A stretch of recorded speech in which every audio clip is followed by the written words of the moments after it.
and help stakes.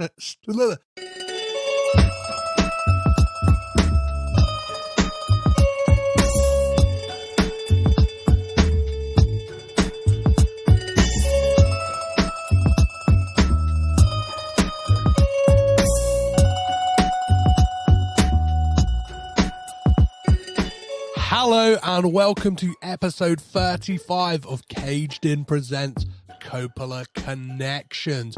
As ever, brought to you by the Breadcrumbs Collective and hosted by me, Petros Patsilivus. This week's film, Listen Up Philip. So it's time for us to get a bit navel-gazy, a bit insufferable, a bit difficult second book with this episode. And joining me this week is Adam Znaidi, an amazing musician, band leader, absolute bloody legend. You might have heard Adam if you're a long time listener to this show. He joined me for his top 5 score cues and needle drops in Wes Anderson films, because he is the band leader of the fantastic Wes Banderson. We talk all about that in this episode. Yeah, this one's a lot of fun. It's a film that you might not have heard of, but if you haven't, you can find it right now in the UK on the BFI Player. BFI Player. Or, yeah, I'm sure you can source it elsewhere. There's an amazing Eureka Masters of Cinema Blu-ray that I have. It comes conveniently with a nice DVD as well. That's always lovely. Yeah, but watch this film before we talk about it, because we talk about... I think you can listen to this episode and still enjoy the film afterwards, yeah. But yeah, obviously there's spoilers ahead, as there always bloody is with this show. All that's left to do is leave the big city and move to the country with your favourite author to try and write your third novel, leaving your lovely, doting girlfriend behind as you accidentally become a college lecturer and things go to pot as we listen up with Philip and make some Coppola connections.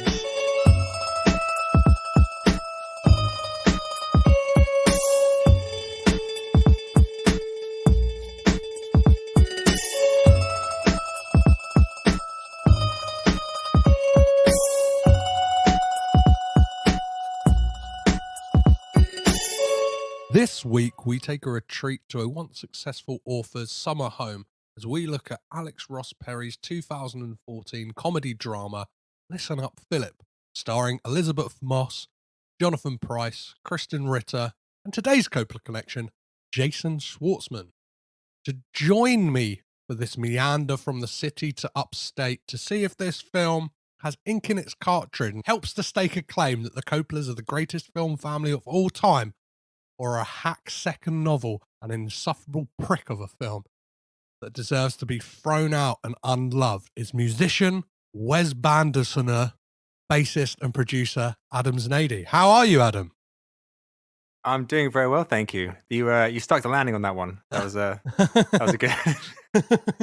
Thank you very much. Yeah, people won't hear that, but before I edited it out, there was a massive fuck up, a little peek behind the curtain. What happens? Oh shit! Sorry, man. It's okay, Adam. I like to let people know that I'm a fallible human being, and I make mistakes, even though they don't hear them. I think that actually relates to this film in a very interesting way. Not that I called it out specifically for that, but the fact that you say that is is very emblematic of the destructive behaviors that two of the lead characters in this film have.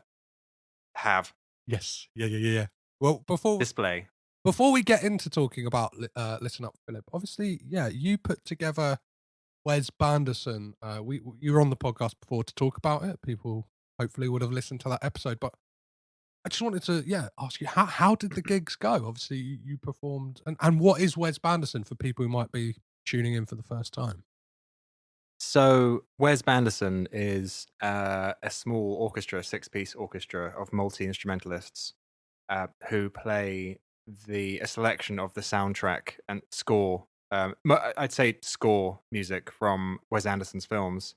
So it's a 1.5 hour show, really, a gig with arrangements of all like the Mark Mothersbaugh and Alexandra Desplat, and a couple of the selected pieces, but arranged in a way that's um, that works for a six-piece band, and it's very focused on the actual score music as opposed to like Ruby Tuesday by the Stones. Yes. Yeah.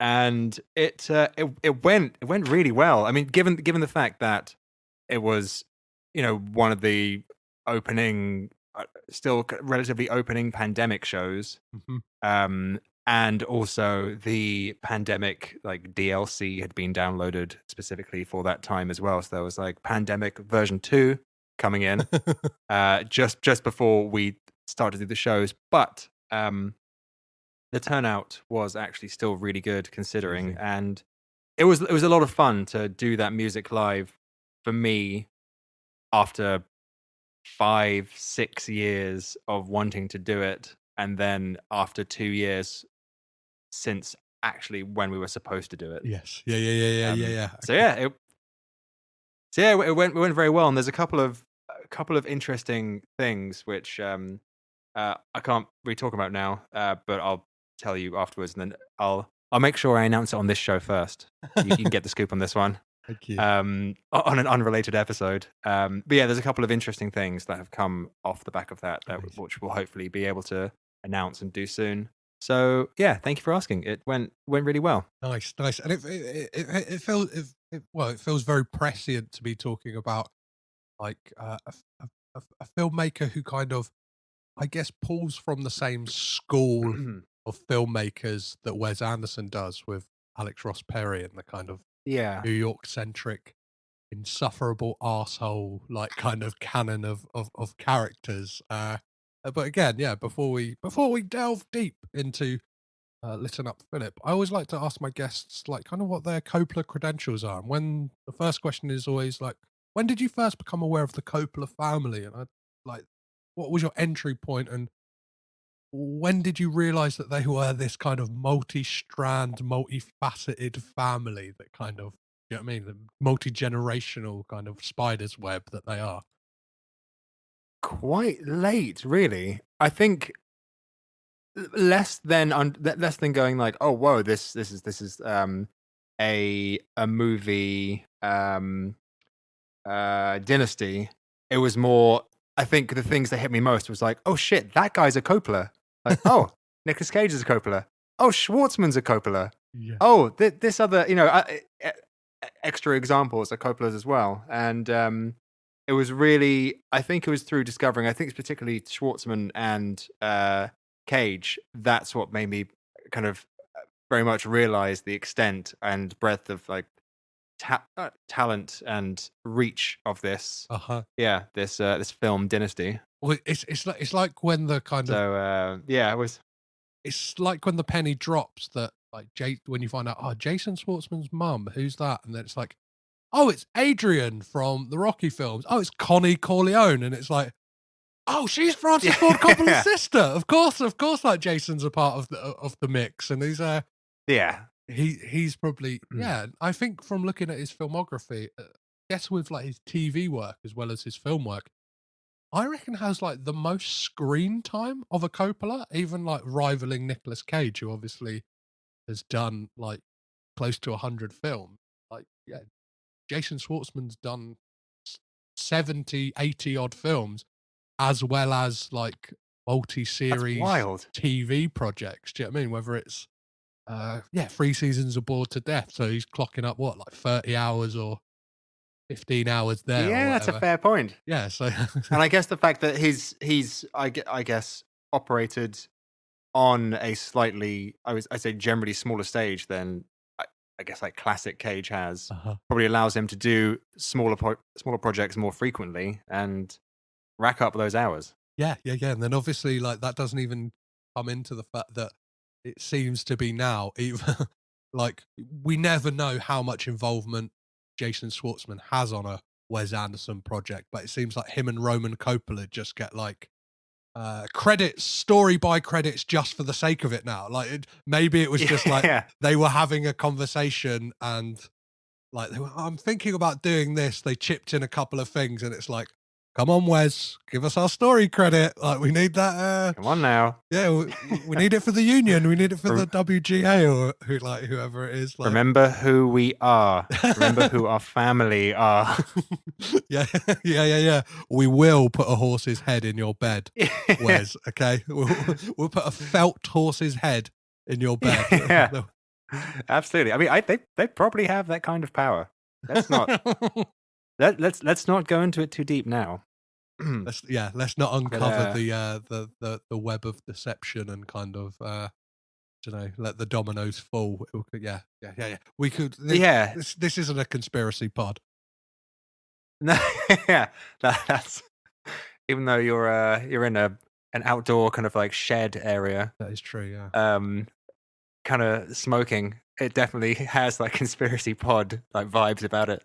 Yeah. But Yeah. I'm kind of channeling Gene Hackman in conversation. That's that's very much the vibe I'm trying to go for. But yeah, let's leave the conspiracies to Joe Rogan. And let me ask you: yes. have you ever had the good fortune of ever meeting a Coppola or ever like attending like a Q&A or a screening that one of them happened to be at? Unfortunately not. I look forward to the point where I've met two of them, so I can say I've met a couple of them. But up until that point, no, unfortunately not. I mean, I don't even have someone who I think I've got three degrees of separation away from one of them. Nice. Maybe four, in fact. I think four. I always love previous guest Stu Whiffin's answer was, I saw Phantom Planet play once. Does that count? I was like, yeah. You saw Jason. Yeah, I guess so. Yeah, you saw Jason Schwartzman on the drums. In the same room. Yeah, you breathe the same air. I'll take that as an answer. What about you? What's the closest you've got? The closest Physically. I've got physically.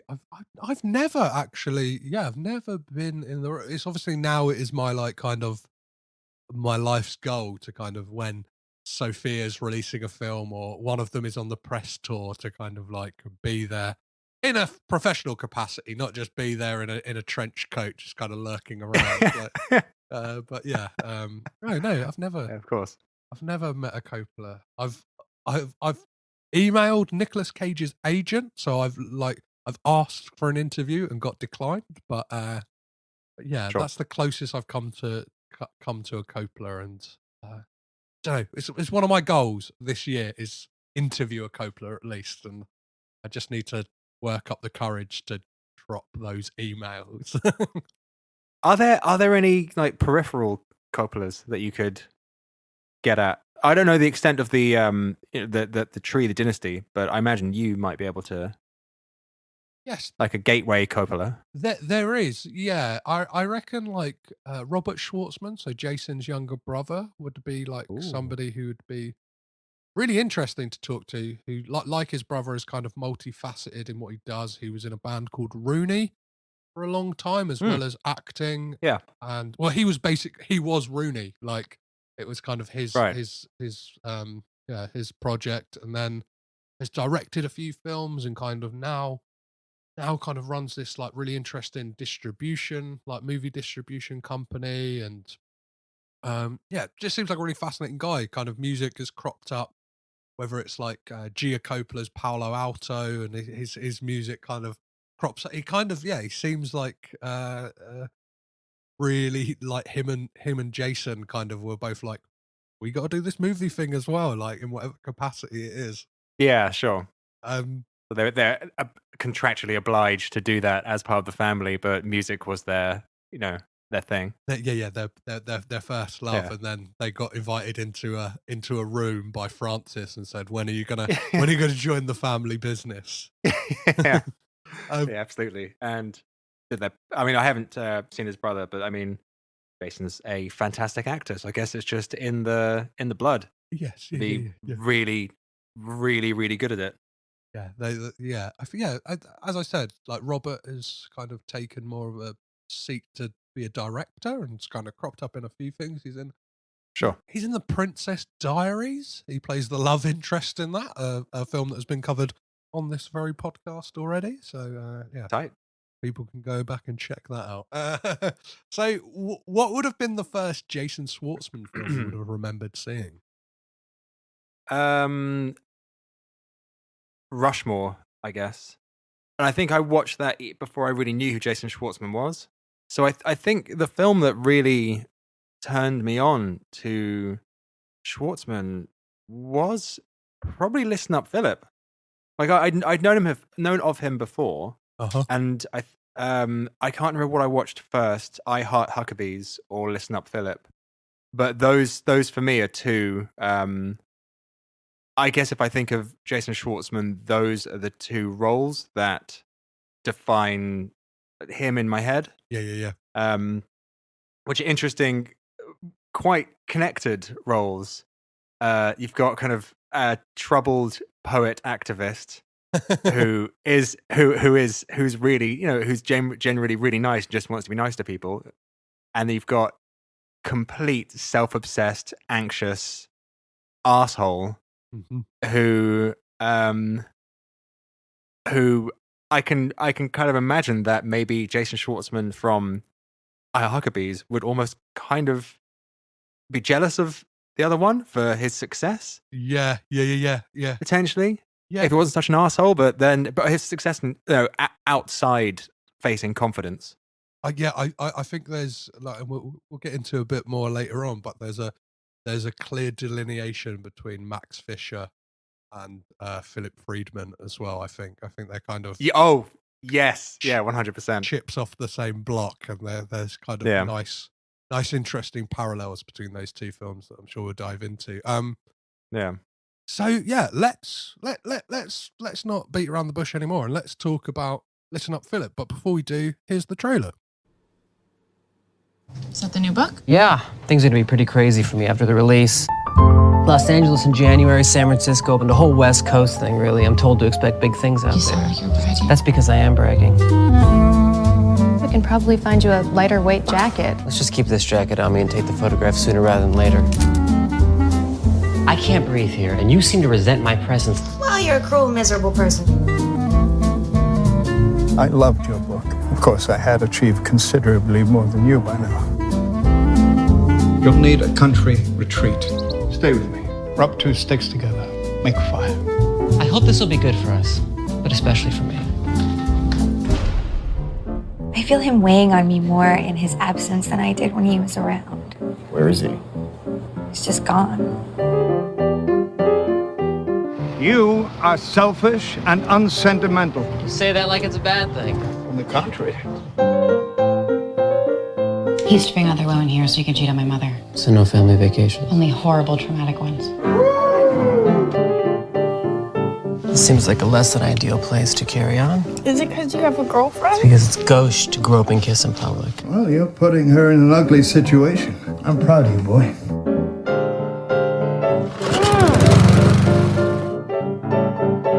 Do you ever make a decision that at the time seems sound but quickly reveals itself to be empty? Goodbye, Philip. I don't like you.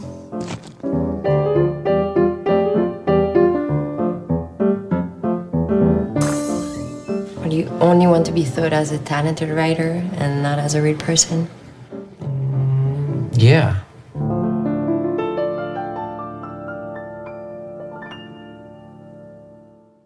So listen up. Well, so I just want to say it's interesting you played that trailer. The trailer I first saw for that was the teaser, where it's just the vignettes of each character addressing Philip, and it's really interesting how I guess largely through one, it's the choice of music, which kind of gives it that like jaunty. I'm surprised there wasn't a like clarinet in there as well. It gives it that kind of like jaunty New York kind of redacted type film. You know what I'm talking about. Yes. Yeah. John Cassavetes, right? Yeah, we could talk about John Cassavetes. Yes. Yeah. So that it's interesting they chose kind of, I guess, all the quote unquote like funny like gag parts for that film, which I understand makes perfect sense if that you want to sell that movie to a wider audience. Yes. And this isn't me like mugging you off for your trailer choice. Believe me. The one that hit me so much harder was the other trailer, the teaser, where it's each character addressing Philip directly.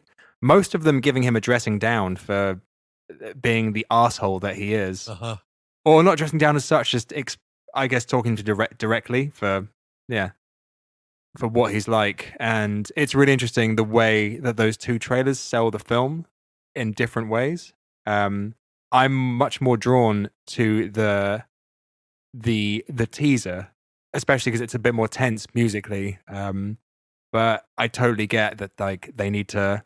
There's an element of drawing that through lineage of New York movies that kind of trailer will do. And yeah, it's, I guess you play the gags to bring people in. Anyway, that's my spiel on the trailer there. Well, let's hear that other trailer so we can get a nice little compare and contrast. Yeah. Philip, I don't appreciate the way you treat my sister. You're not a good house guest. And you're not invited here ever again. Philip, I'm so excited about your new book. It's so great. Philip, hey, we met once at a party. I don't know if you remember. You were pretty drunk. Philip, I really liked your new book. Philip, my dad speaks highly of you and your work. He mentioned that you might be coming to stay at our country house for a little while. Philippe, j'ai appris qu'on allait travailler ensemble. Je peux pas dire que je me réjouis tellement. Honestly, sometimes you're impossible to live with. The year that you were here and writing was our best year. It was amazing. Anyways, another magazine, a bigger one, is doing this profile on me, and I thought you might be a good fit to write it. If there's anything I can do to help, please ask. I'd like to get to know you better. This is supposed to be my time at the house. So if you come, stay out of my way. Moi, j'ai quand même travaillé très dur pour arriver là où j'en suis aujourd'hui, alors que je sais pas si je pourrais dire la même chose à ton sujet. Now that your new novel is coming out, just feel like you've changed. I don't know if we're on the same page anymore. But I'm trying.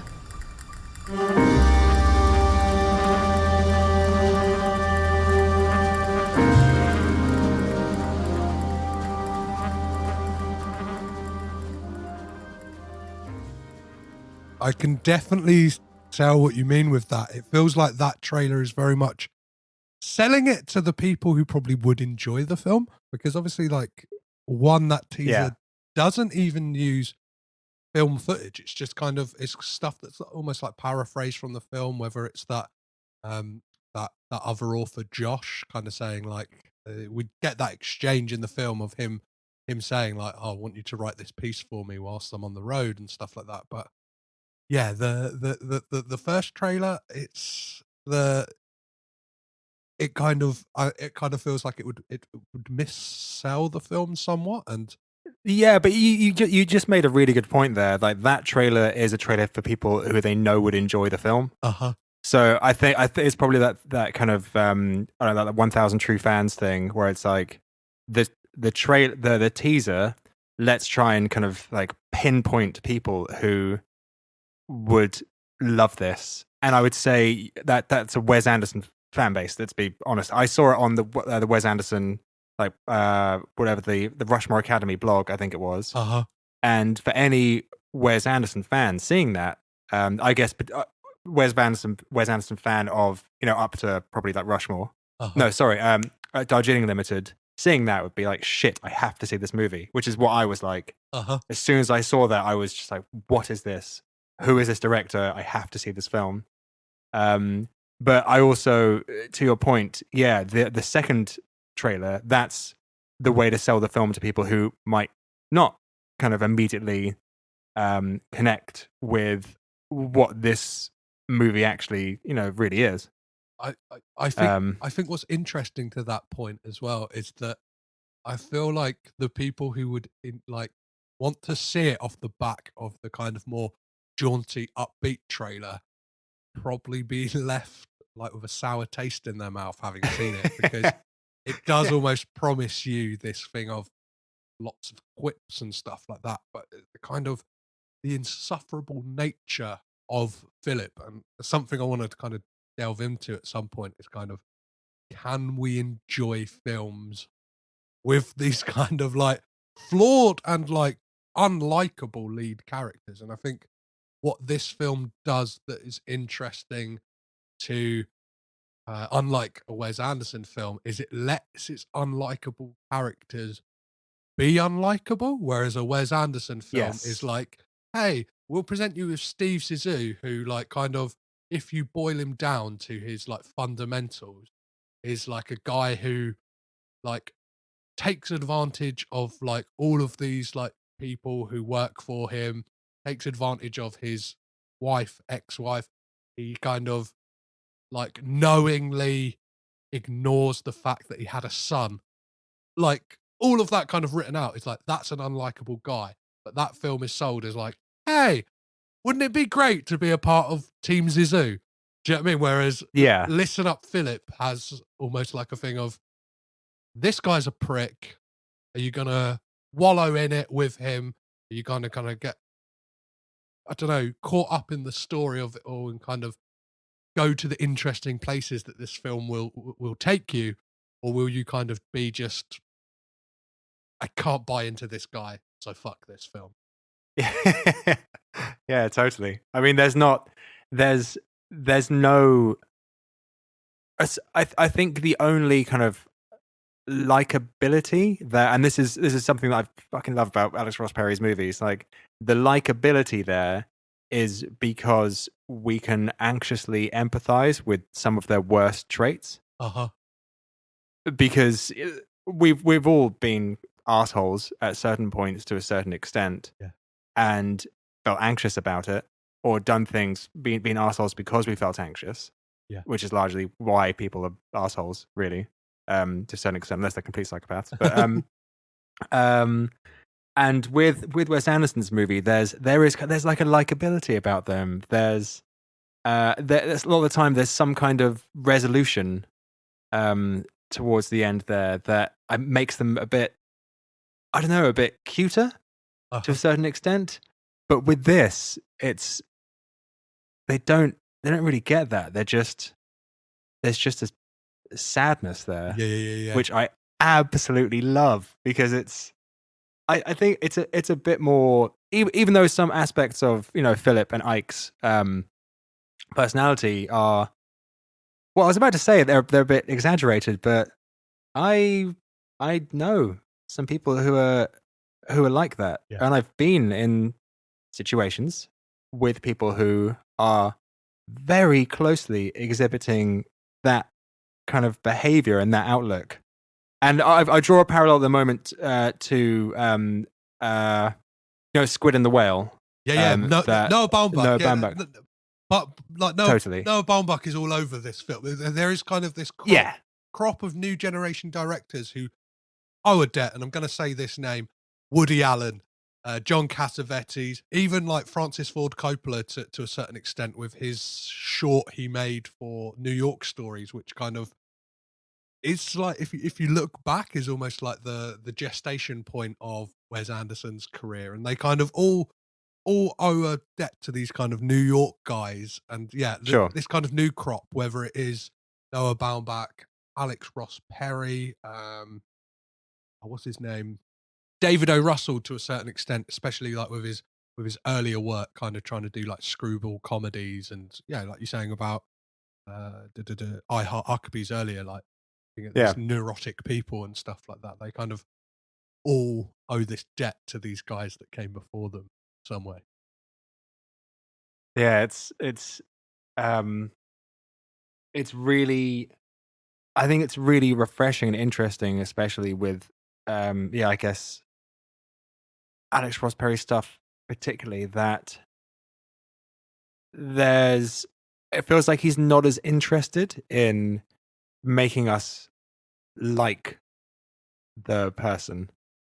And I was listening to an interview with him talking about how there's a lot of the time for a production company, there's an outside need for us to relate to the character, and the character can be, I guess, kind of an asshole, but there has to be some kind of like relatable points. If there's I don't know, they have a dog that they love, or to be kind of like really trite, but something that really makes us put ourselves into them.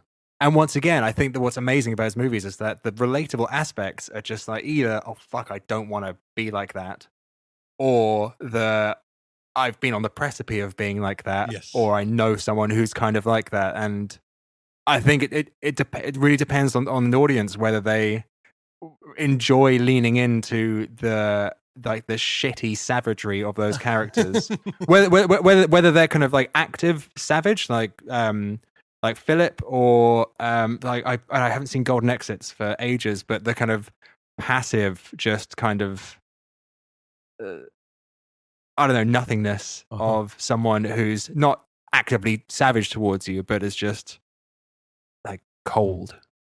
Yeah.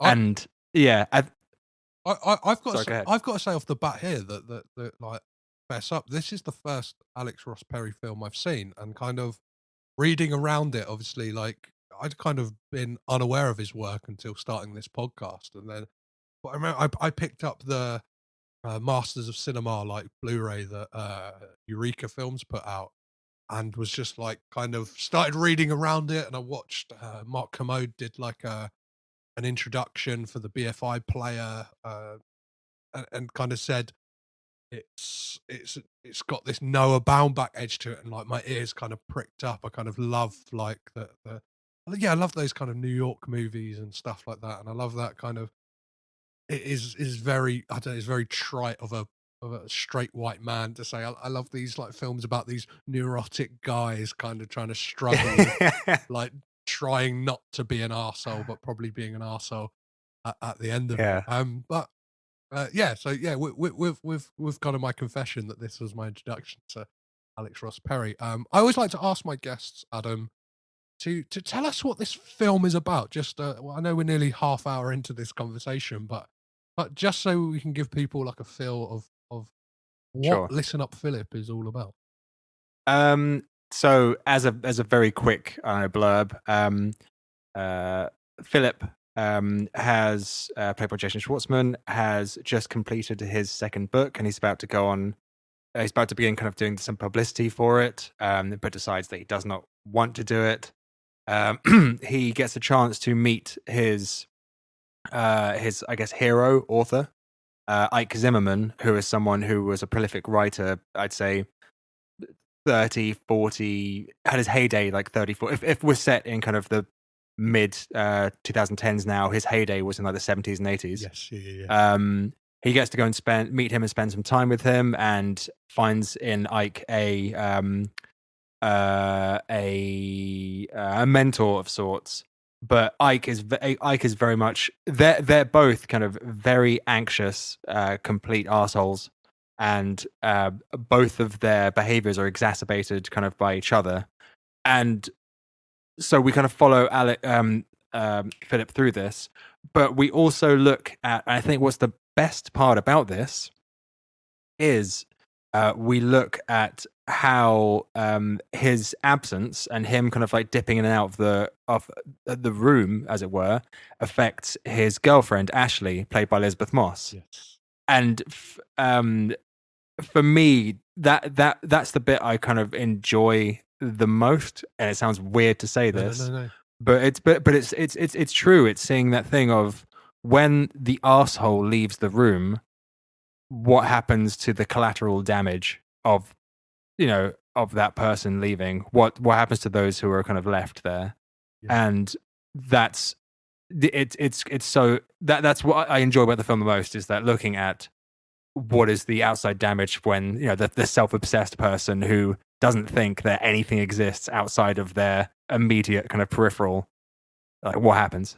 Well, yeah, I just wanted to play a quick clip of kind of an early stage of this film, kind of just to get a flavor of who Philip is, and then afterwards I want to dive into especially that kind of Ashley segment of the film, because I found that like a really interesting, like kind of, I don't know, you feel like the film is going in a certain direction, and then like it almost like lulls you into the string of like, oh, this could be quite insufferable, and then like there's this breath of fresh air, which is this kind of, like you say, like the kind of every time Philip is kind of on screen and him interacting with different people, it's like you're holding your breath, and then the moment he kind of the focus changes to Ashley, it's like, you can like breathe a sigh of relief almost. Definitely. But yeah, this is Philip talking to his one of his ex-girlfriends.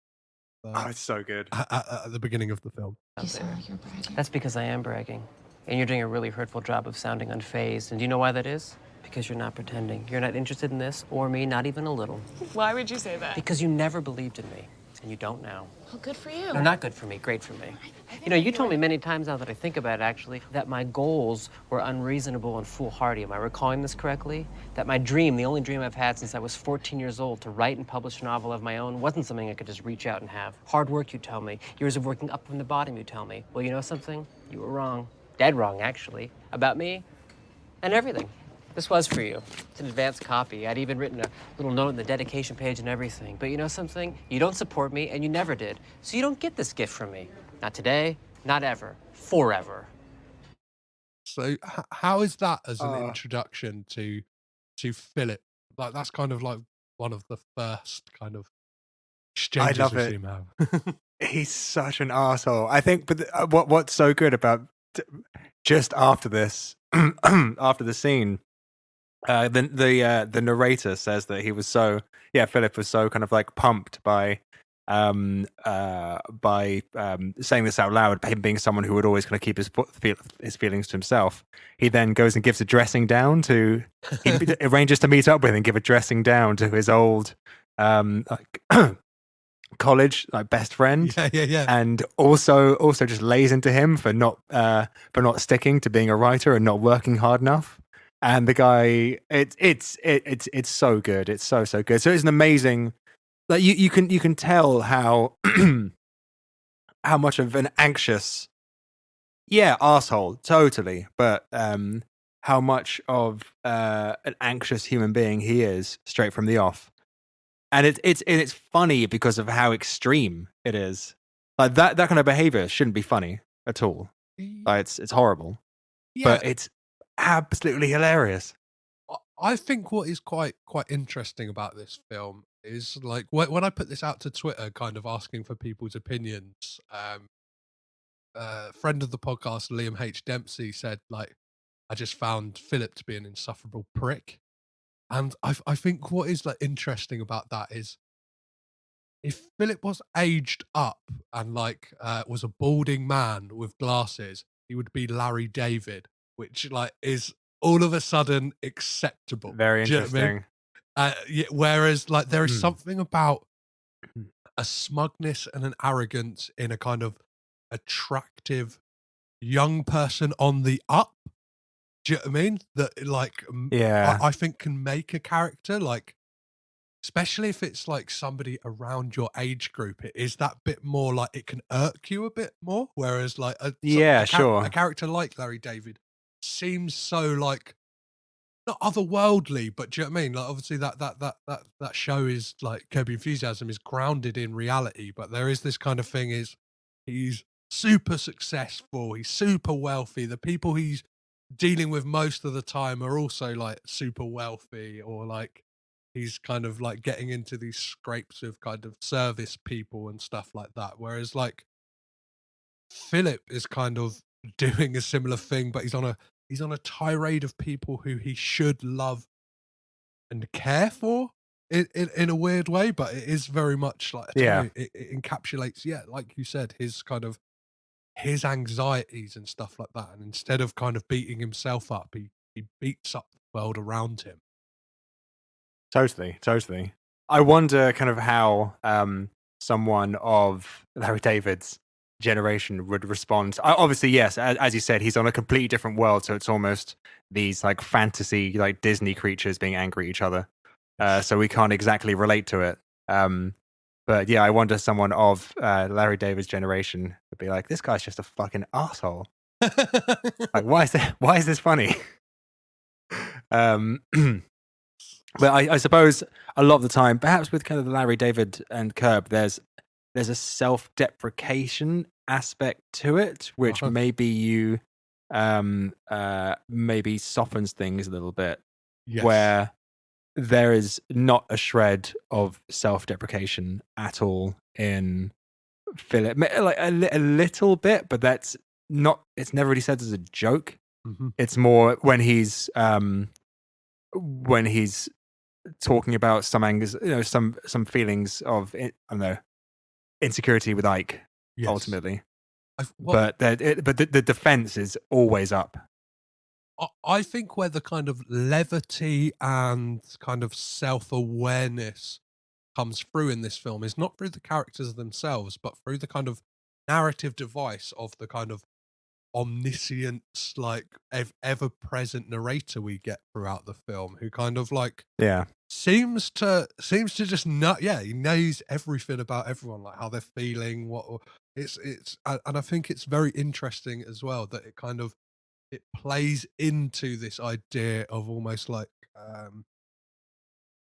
a visual representation of a novel in a way, in that like you kind of have this third person narrator who kind of let's get a flavor of the narrator to kind of hear how he talks about the characters.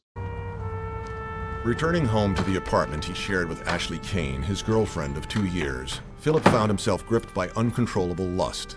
Temporarily forgetting the ambivalence and negligence towards him that she was increasingly incapable of concealing, as her success as a photographer in the art world led to consistent and lucrative commercial work. Hello, Ashley? Fantastically done by Eric Bogosian, who a lot of people may recognize, turns up in Uncut Gems as the kind of villain of Right. Yeah, Nice. yeah. A kind of Another New York link there. a New York stalwart, I think. Eric Bogosian. So yeah, what I was going to say about that is it's interesting, and it ties into something that I was thinking about whilst watching it again a couple of days ago. One, the presence of the narrator a lot of the time makes it feel like we're watching a movie of a book that Philip has written. Yes. Yeah. Especially so we're totally. We're watching this kind of this imagined, like, curated version of Philip's life that, even though there's a tragic element, he still would. I probably wouldn't have it any other way. And it really. So when I was watching it, I was thinking about how Philip and Ike behave as Ike, particularly as he's older and has had kind of years of practice doing this, but I think it's something that Philip is cultivating and moving towards. It's that thing of they don't ever want to be anything except the idea of what a writer of towering talent and intellect is. Mm-hmm. They don't want to. So you imagine kind of, you think about any heroes that you have, especially when you're a bit younger, and I don't know, maybe there's less introspection. Well, a lot of the time we think of our heroes as these like incredible like beings that are just superhuman and perfect and amazing. And then either you meet them and they're just down to earth people, or you meet them and you're very disappointed. I've had both. I think the thing with these two guys, and I think there's a lot of this is probably, I think this is maybe something that's more prevalent with men in that situation. I can't be sure. I don't have a large enough sample size, but I get the feeling that it's going to be this kind of like anxiety about not being kind of like the big strong man, whether mentally or physically. They, with friends and family and anyone around them, they don't want to be anything except this idea that people have of them. So even with the family, Ike with his daughter, and I assume with his ex-wife, Melanie, his daughter's mother, is still so closed off to her, and still so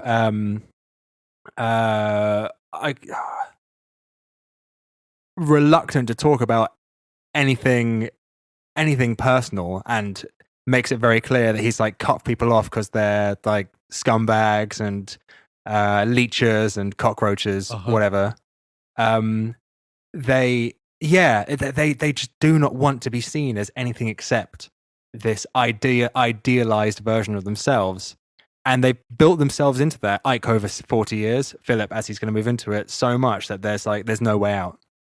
And yeah, it's fascinating to see that, because I can imagine there's so many people in the world who are just like that. Well, I think it's interesting the way that they speak as well, because I think that the way that you're saying about this idealized version that they have of, and the way they present themselves, and especially like the way that Philip and Ike interact together, and it's perfectly captured in a book I'm currently reading by Sophie Monks Kaufman called about Wes Anderson's films, but like how the characters almost talk in an unnatural way that is like this, the things that are normally left in between actual sentences, the things that you would never say, and that's the way she kind of describes it in Wes Anderson films, and that's the way that Philip and Ike kind of talk. They kind of talk in these weird like platitudes, and everything is kind of like this, like there's that thing from the trailer where like there's an insult that anyone else it would be an insult to Philip, and he's like, I don't mean that as an insult, like he's kind of like, you're arrogant, sufferable, and he's like but I don't mean that. I don't mean that that's a compliment in my eyes.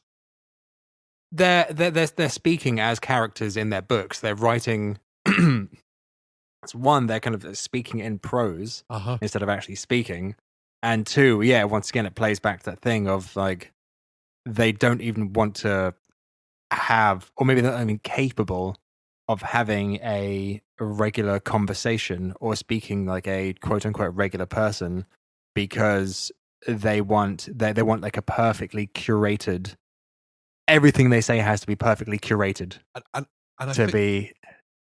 I think the film, film, sorry, go ahead. The film has a really like beautiful physical representation of that when they have that exchange near like the end of the film, and they're in Philip's office, and there's this like power struggle about who's sitting at like the kind of head of the desk and who's sat in the pupil's chair, and then the camera cuts to them just like sat next to each other, kind of in like the no man's land of the office. And it's like that kind of thing of they just want to, they have this idea about who they are, and I think there's like this really interesting parallel throughout this film, and I teased it earlier with Rushmore, and it is that idea of obviously got the character of Max Fisher and Mr. Bloom, and how they kind of come into each other's lives, have similar goals in their eye. In that story, it's very much they both have eyes for Mrs. Cross.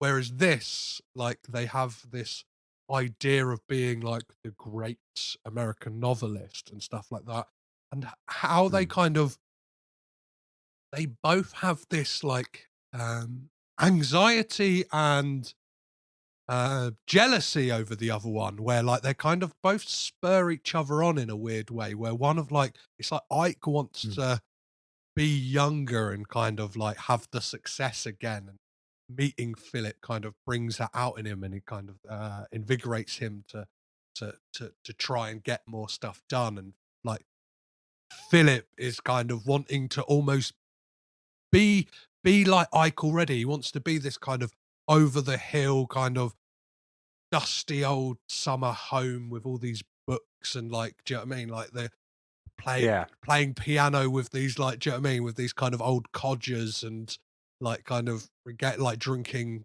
really expensive whiskey and stuff like that. And it's like that thing of, I don't know, the film could work in this weird, like, it's almost like a time loop movie where you can just keep replacing like the Philip character and the Ike character with like a new generation time and time again, where it's like, it's almost like sci-fi in that way.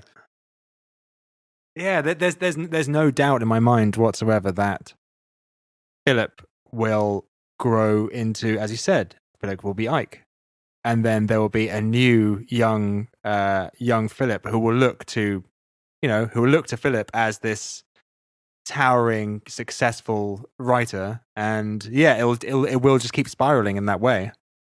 because they are these weird kind of echo chambers for each other.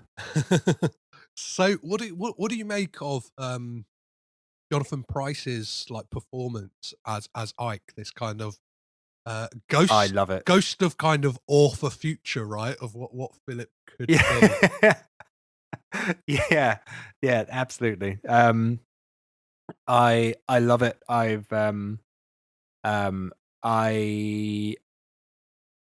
am aware of that. I've been around that kind of person in real life.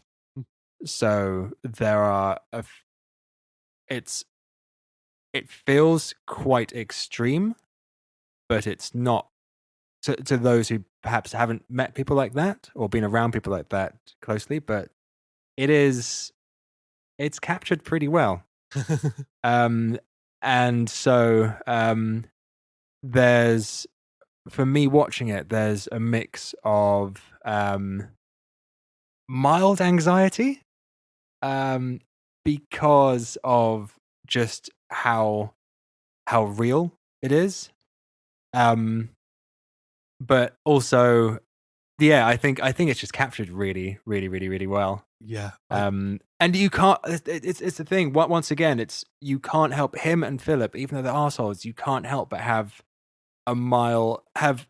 feel somewhat connected with them because you can see them sitting at the bottom, lying down in their own graves, like shoveling mud onto their faces, with how they are, Philip at the beginning of it, Ike at the end of it, have squandered repeatedly opportunities to make, to find happiness, whatever you want to call that.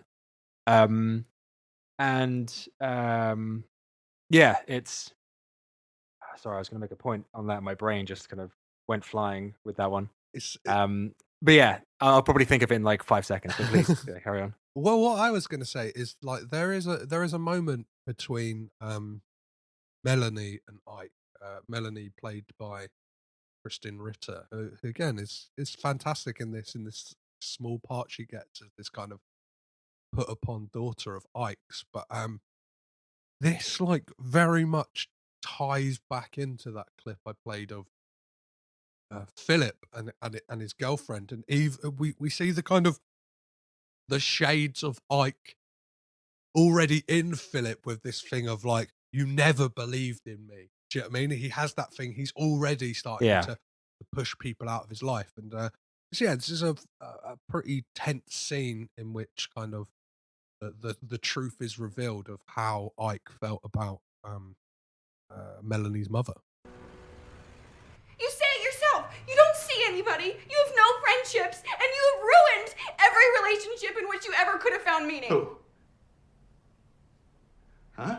Associates? Sycophants? Who the fuck needs piss ants like them? Good riddance. Me? Mom? You know what the fuck you're talking about as usual. Why do you assume that she never talked to me? Oh, I'm sure she was only too eager to fill your head with some inane, fictitious bullshit. Well, one thing I know for a fact. You only got one version of events, told from the perspective of a very sad, very lonely, pathetic woman. You insult. Again. This is my mother you're talking about. And? Go on. You talk about her like she's some leech that sucked you dry. Yeah, well, she would have done, given half the chance. Her and everyone else. She is my biggest regret. The strongest and saddest proof that you cannot change anyone. And that your first instinct about them will always be right. Yeah, well, that just proves that you yourself can't be changed either. Yeah, well, much to my chagrin, I proved my own point. Yeah, so insert jaunty New York music. Yeah.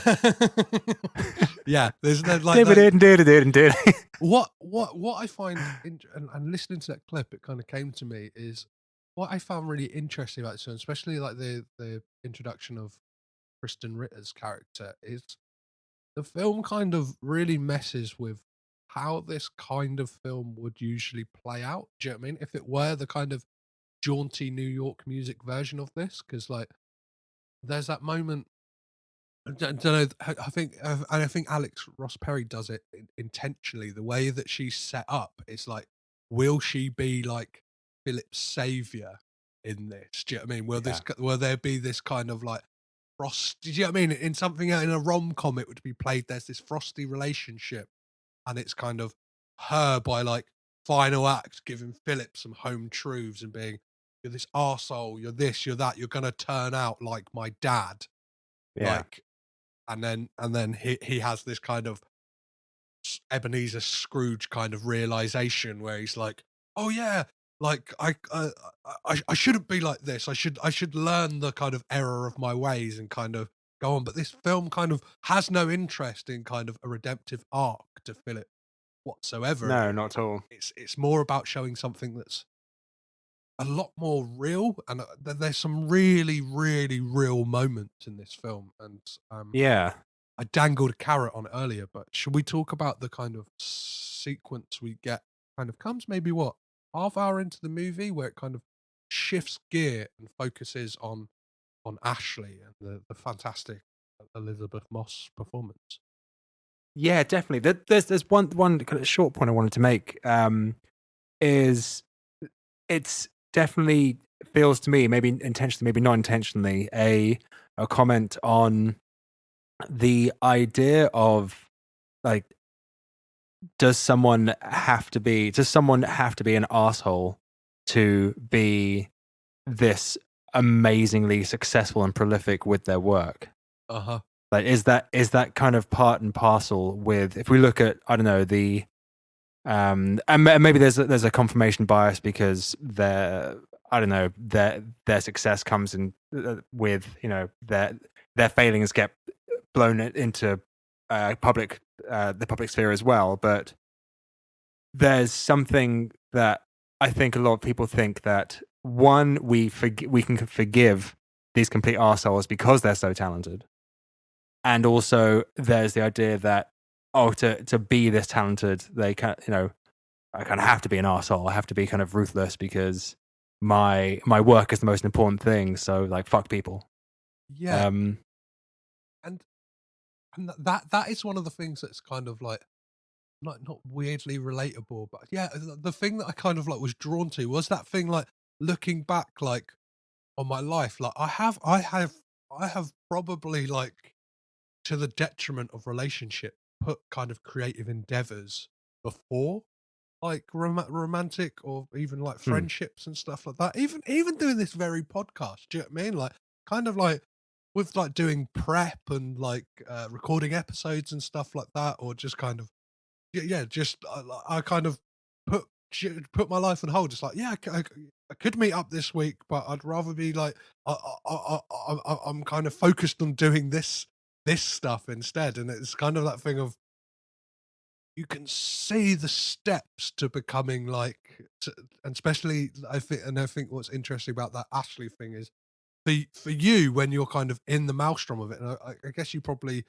feel it sometimes as a musician, is like you can be like unaware of that kind of I don't know, like you're so focused narrowly on that creative that, like, unknowingly, I think Philip is more outwardly a prick, but like unknowingly you can be a bit of a prick as well. And just that thing of being unavailable, like whether it is kind of physically or emotionally or kind of mentally, because you're kind of, all of that's taken up with trying to create something creative. And it's what do you think to that point? Yeah, absolutely. I've seen other people where, you know, there's a thing that I'm focusing on making and creating, and I need to get this. I'm like the conduit through which this thing has to get out, and the blinders come down. I get tunnel vision, and it can lead me to be kind of like very direct, potentially quite rude, and either in a short-term sense where, you know, I'm working with someone and I'm just like, no, do this, or in a longer-term sense where I realize I haven't responded to these people for a really long time, because I've just been so hyper focused on this thing that I'm doing. And now that I'm older, I'm far more aware of it. And there's a lot, obviously, as you get older, you're able to, hopefully, and not in the case of Ike and Philip, because, you know, there's it seems to me there's other stuff going on there that's making their brains behave in that matter. But when you get a bit older, I guess you become a bit more aware of what your personality traits are and what you kind of tend to do. So you learn how to either be able to stop yourself before it gets to that point, or very quickly apologize. Yeah. And like, shit, I'm so sorry. I just did that thing. I'm so sorry. I didn't mean it. Whatever. Yeah. Or kind of like developing like damage limitation of kind of being like, I don't know, hey, if I don't get back to you in a few days, it's because I'm kind of like in a hole of doing this. Or even if it's short term, like, hey, for the next few hours, I'm going to be like busy. Like if you text me or something, like, and I might see it and then like kind of drop it, and then like I will pick this up or whatever, or kind of like kind of.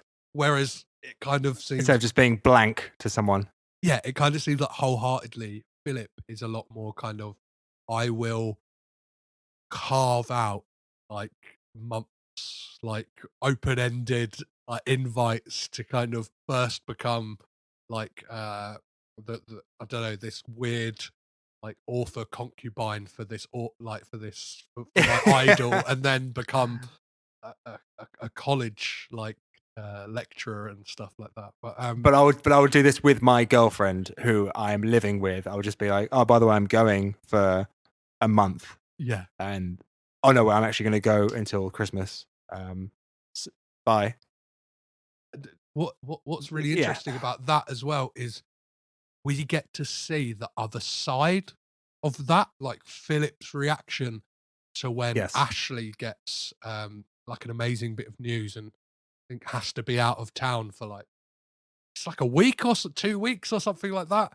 And he gets his like, his reaction is totally unjust and kind of like a little spoilt child. I think that is kind of like one of the best ways to describe like Philip. And even when he's kind of getting his own way, as soon as it's not going the way that he wants to, he kind of manipulates the situation. We get it later on in the film with Yvette when like he almost like, he basically, I don't know, I'm not sure if it's gaslighting, but uses like emotionally manipulates her and kind of and is self-aware about it as well, which is I think even more cruel when he's telling her like this kind of tragic story of his upbringing and stuff like that, and he's like, I'm doing that to make you feel a certain way.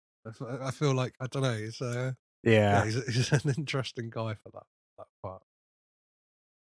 So yeah, he really is. I mean, once again, it's interesting to just I guess to cap off this point. It's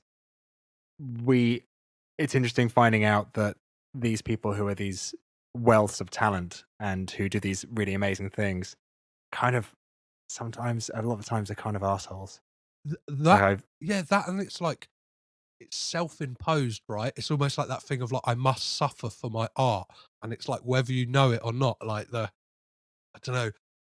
pushing people out of your life or whatever, or like I've had it in the past, and it's like I've been like really creative, like when I've been like probably at my lowest points, and I'm kind of like and like really depressed, and I'll just like write loads of music, do stuff just to kind of like really like focus my mind and forget about my problems. And it's interesting that Philip and Ike, it's almost like they've got to the point of no return where they have to kind of sabotage everything to kind of be in that constant state of self-loathing and kind of the world is against me, to feel like they have something to prove, and they kind of need to languish in that kind of horror of who they really are to kind of create. And I think it's a great depiction of that. Totally. So you wanted to talk about Ashley, yes, and that side of the film when Philip it's the bit which we were talking about it before we started rolling. But I think part of the film that, and you explained it very well, is almost kind of like a breath of fresh air.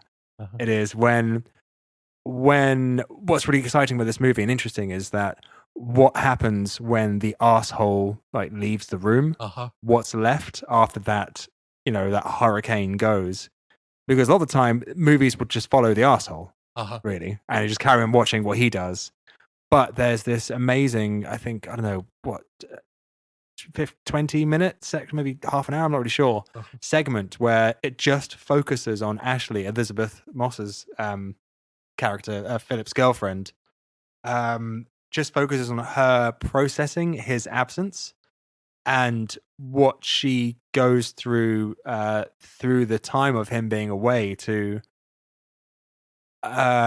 process him leaving and then start to slowly try to build a life that doesn't involve him. Mm-hmm. And it is, as you said, it's such, because we're so, every time Philip's in the room or on camera, and Ike as well, he's just so on edge. Like, who is he going to insult?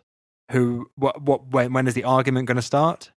And that particular point is so well exhibited by when Ashley when she goes out to a bar to just when he's left and she gets dressed up and goes out to a bar to just kind of I don't know, be single, pick someone up. And she goes to a bar that they would go to together and has a bit of like a flashback sequence to her going in and meeting him there, and then them having a really nice evening together. And then it's in this flashback, it's going really well. And then someone says something to Philip off camera, and he suddenly switches and starts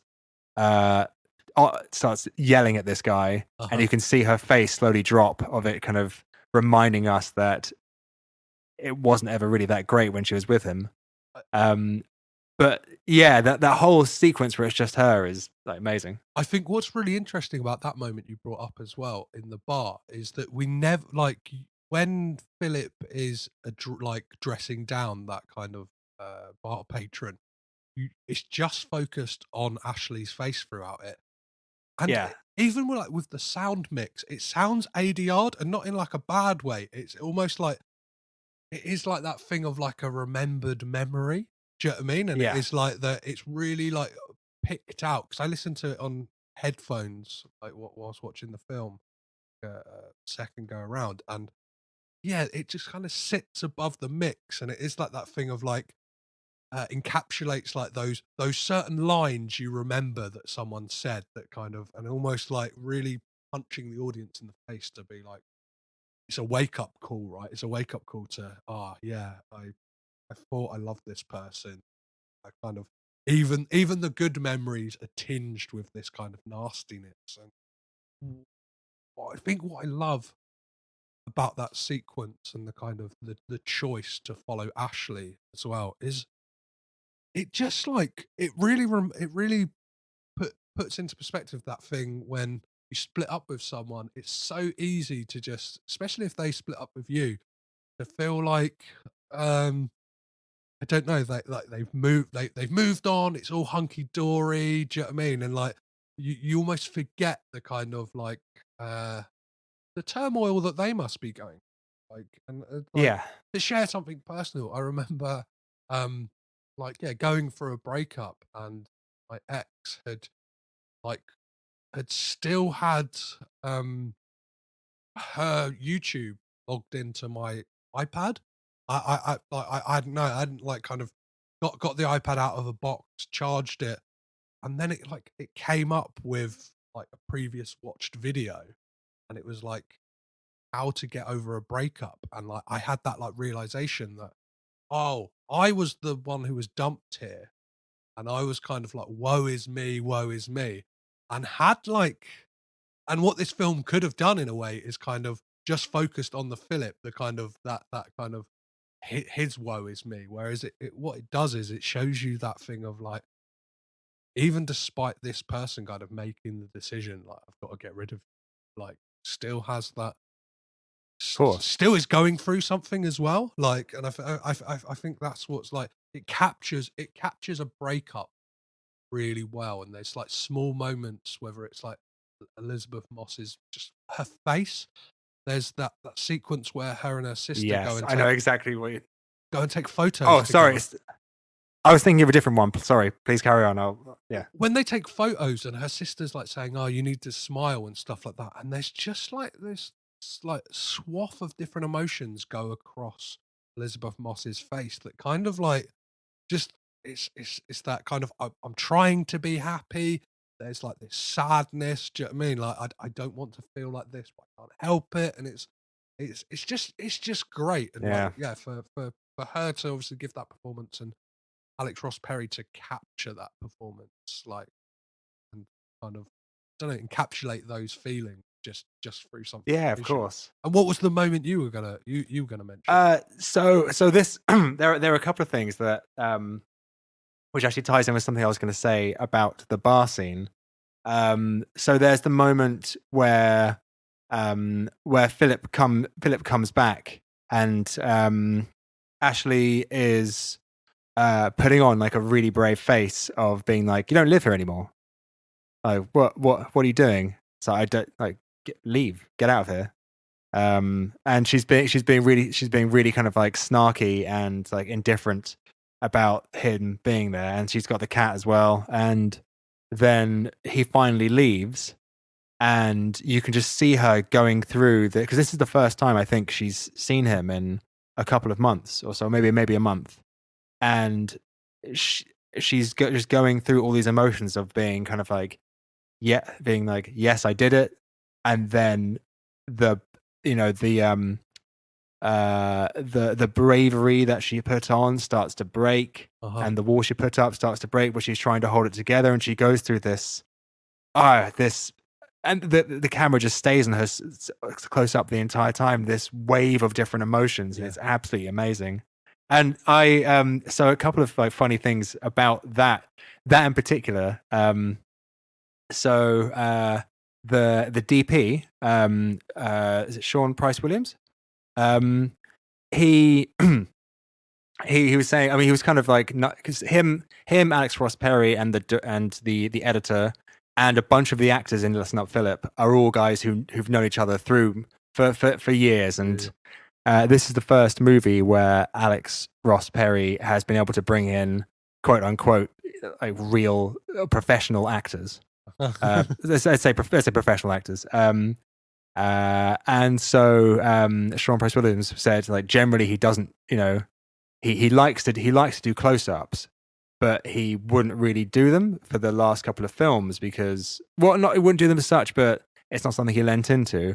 But with Listen Up Philip, now that he had, these like actors who had just these fucking chops, like especially Elizabeth Moss, who is just out of this world. Just the ability to like really hold these long, handheld close-ups on people to really capture emotion. Yeah. It's quite a funny one as well. I think he accidentally ordered a bunch of telephoto lenses. So he had so in every shot he had to be, even though they're close-ups on faces, he had to be just like pressed right into the back of the other room. Amazing. And I kind of thought about this, and it's interesting that it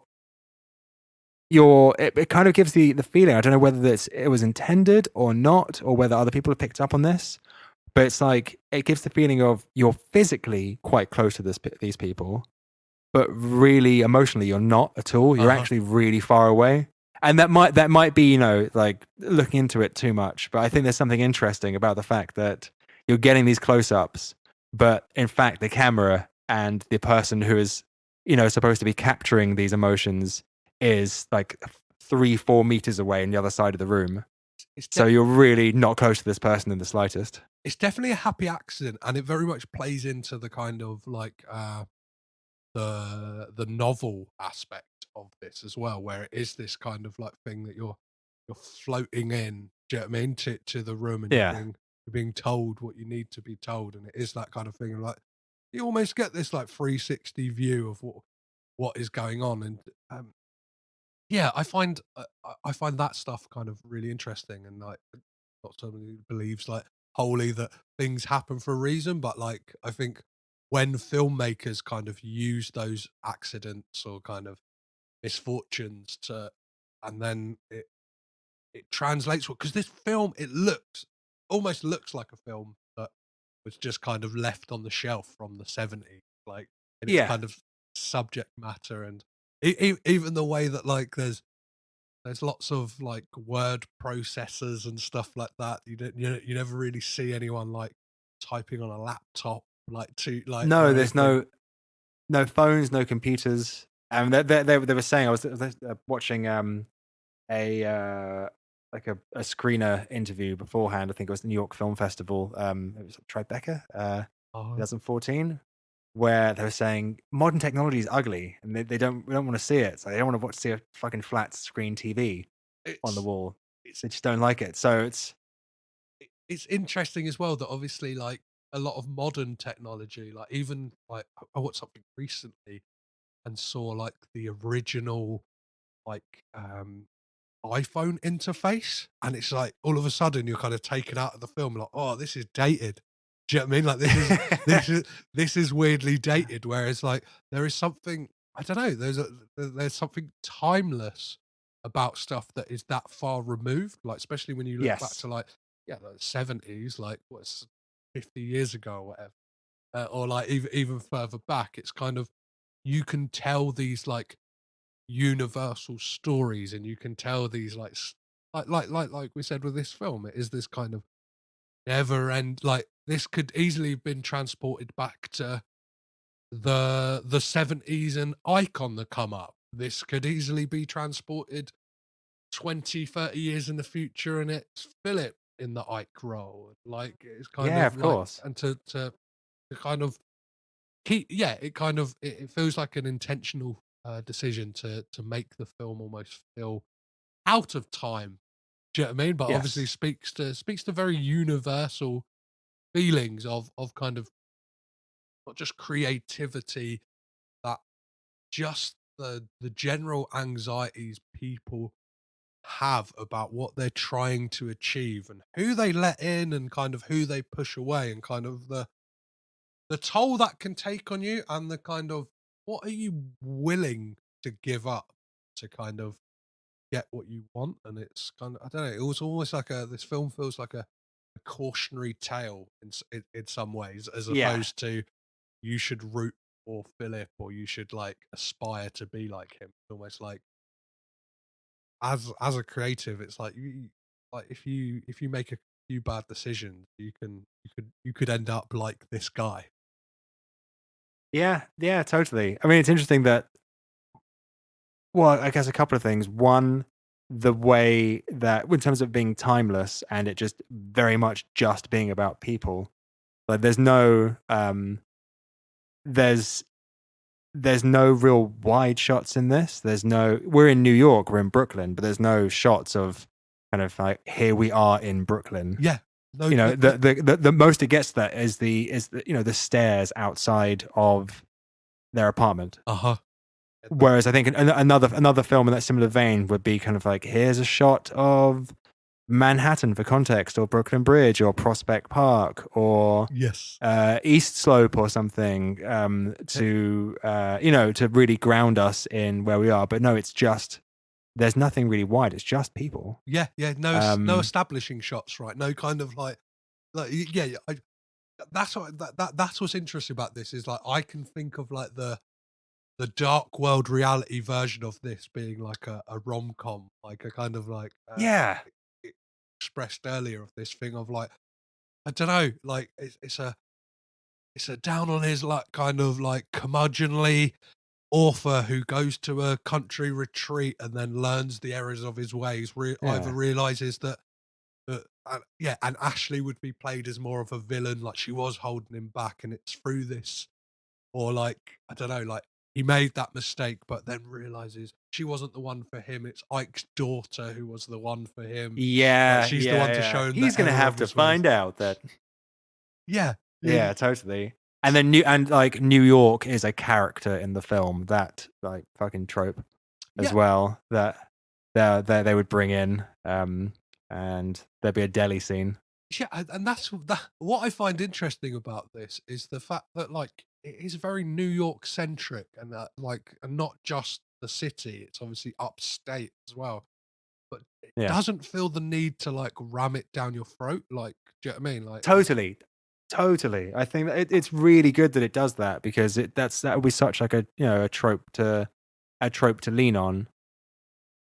And I think that's just not really what Alex Ross Perry's bag, as it were, is.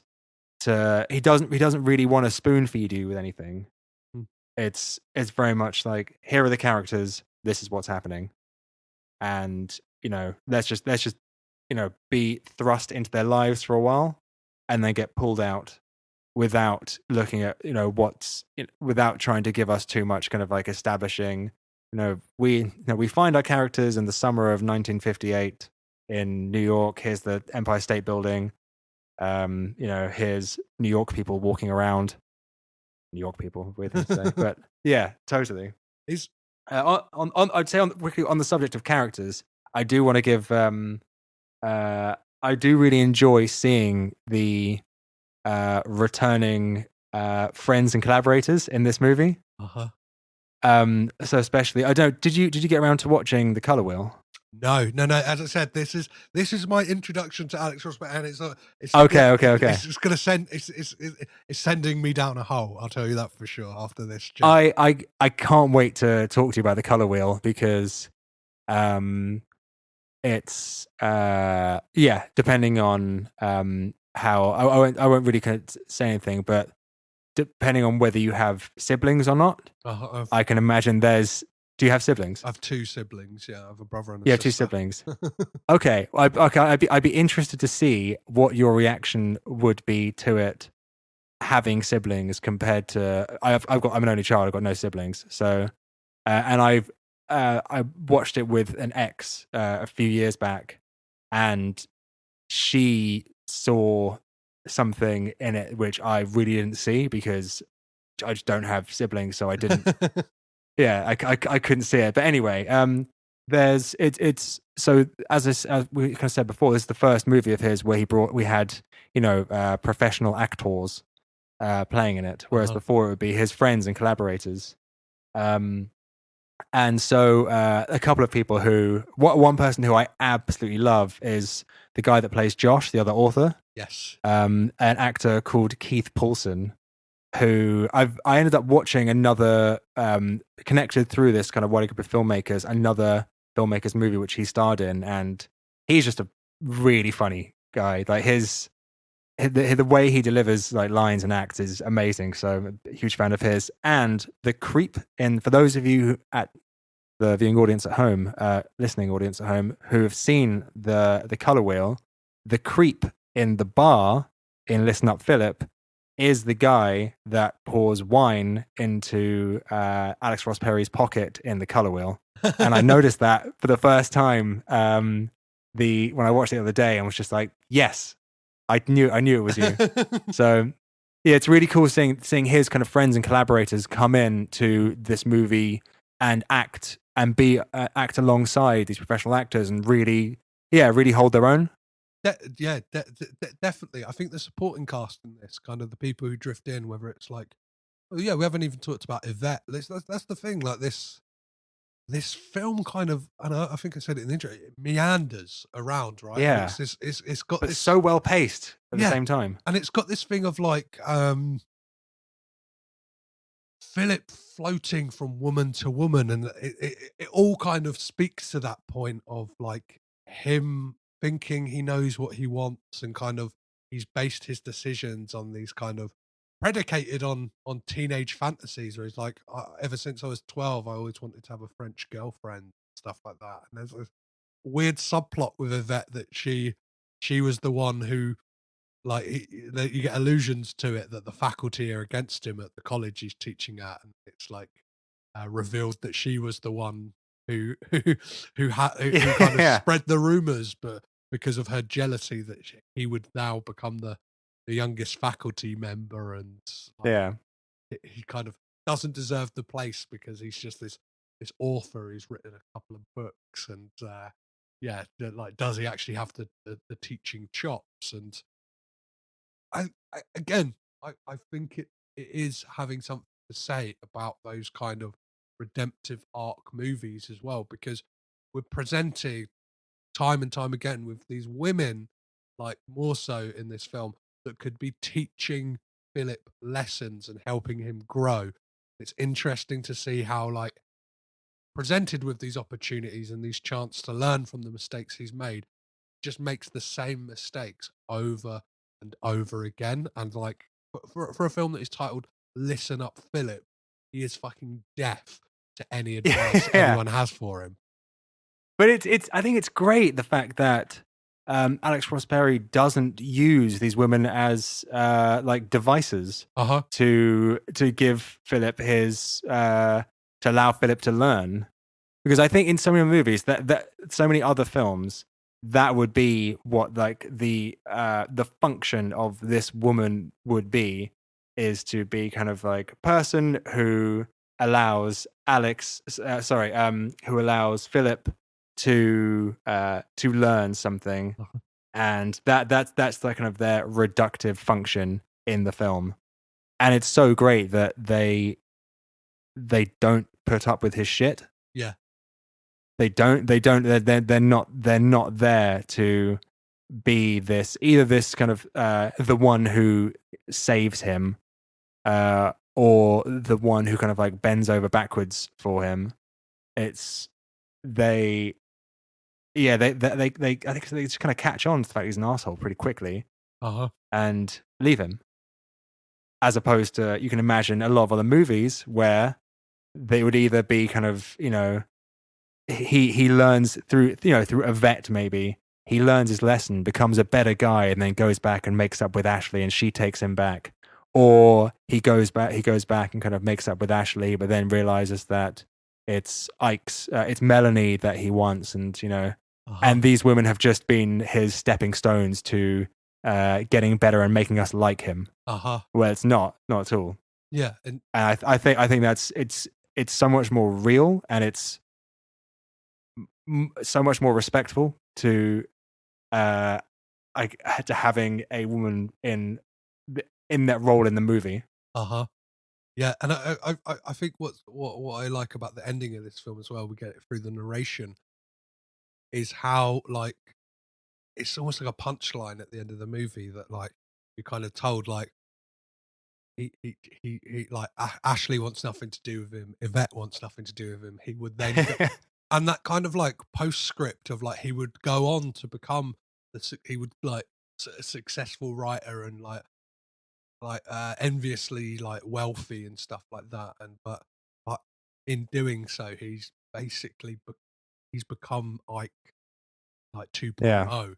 And it is just like this thing of, like, I think an alternative title for this film could be Like Ike, like in the way that, like, he's kind of hurtling towards this inevitable. The film, I think, cleverly gives you breadcrumbs throughout of this thing of, like, oh, you think you're getting this, you could be getting a redemptive arc, but no, we're just like, we've set up the Ike character, and it's like, this is who Philip is going to become. And it's like, it's weirdly satisfying that it doesn't give you the Hollywood version of what this film could be. It gives you the real world version of it. And it is this thing, some people, they never learn, they kind of are destined to make the same mistakes because there's something either in their wiring or kind of the decisions that they choose to make, and this self-imposed sense of self and who they should be and who they think they are, they're kind of, they're predicated to make the same mistakes and kind of be an arsehole, stay an arsehole, and kind of die an arsehole.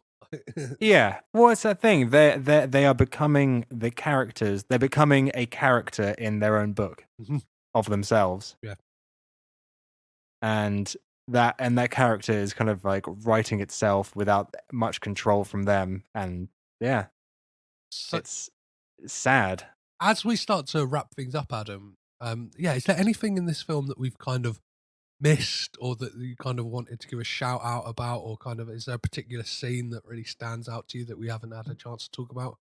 I just wanted to call out, there's a couple of bits which are, I think the way we've been talking about this film a lot, we've been kind of missing the fact that it's also a really funny film. Yes. It is. It's really funny. Like there's a couple of good gags. So actually, to carry on with the connection to Rushmore, so there's one joke in it which is when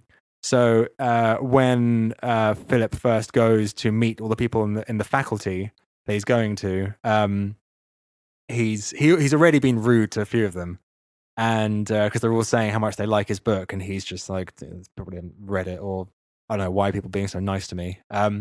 Anyway, he's standing with Ike, and a woman comes up to him and says, "Sorry to bother you again. Is there trash in here?" And his response is, "I'm right here." And then Ike cracks up and like spits his drink out. That for me is very much the same kind of joke. Do you remember in Rushmore where Bill Murray, Luke Wilson, Jason Schwartzman, and I can't remember the name of the character, or this is Cross is the character name. Yeah. Yes. Yeah. So Jason Schwartzman asked Luke Wilson, what are those clothes? Because he's in his like hospital clothes. And Luke Wilson says, "They're OR scrubs." And Jason Schwartzman says, "Oh, are they?" Yes. And Bill Murray just like cracks up into his glass, like spits his glass out. Or does that kind of like cough laugh thing. That to me is like a direct lineage of that kind of gag. And yeah, I thought it was interesting of them being very similar jokes in very similar situations, where it's person with their kind of I guess protege to a certain extent, the younger person making kind of like a pun, like gag, and the older person kind of cracking up when they really shouldn't be. I thought that was really funny. And also another one, the fact that Ike has Audit as his car license plate. Which is the title of his most famous, like his comeback novel. Yeah. Which is at the same time kind of cool and like really fucking lame. Yeah, it's deeply tragic, right? That it is that. Yeah, thing of like he's holding on to the past massively. And to your point on Rushmore, I think these two films make a great double bill, because it is that thing of like almost. You could transplant this film as being like an Elseworld like sequel to Rushmore. Like, what would happen to Max Fisher if he kind of carried on with the behavior that like was kind of, well, I think Max Fisher by the end of that learned something. But if he had kind of not learned any lessons and kind of carried on the trajectory of kind of being unaware of how he makes other people feel and stuff like that, like. Yeah, you can imagine Margaret Yang becoming kind of like the Ashley character. Totally. Or even the kind of first girlfriend he has, like where it's like she was kind of long suffering before, like she was there for the first novel and then he's moved on to Ashley. Like, yeah. Like, yeah. Totally. Yeah. Is there anything else we've missed, Adam?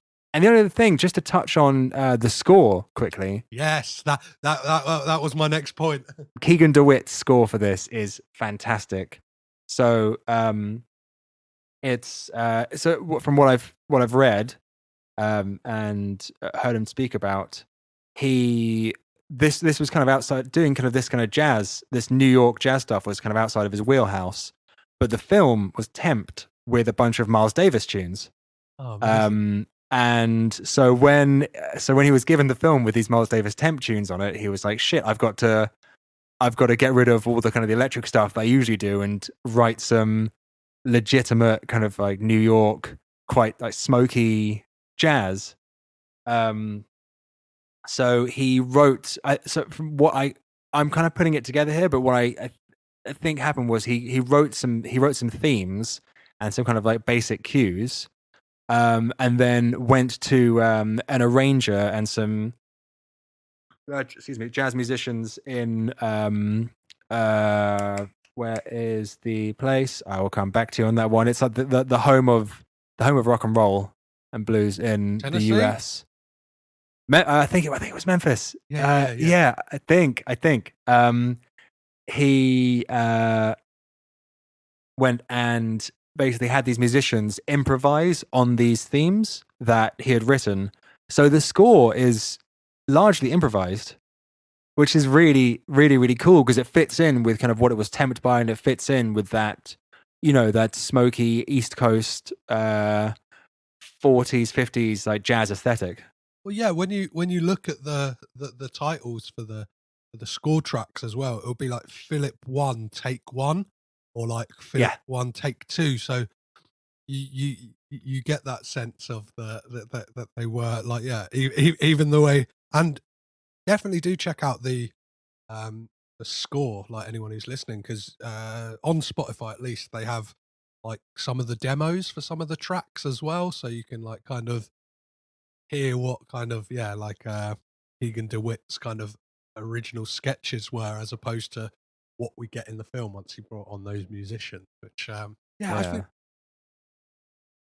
think obviously the score is harking back to the films that this kind of was inspired by, and those directors and stuff like that. But I think, I don't know, I love it. I'm a kind of I love jazz anyway, but like I think it very much, it captures what this film is, and almost feels quite knowing.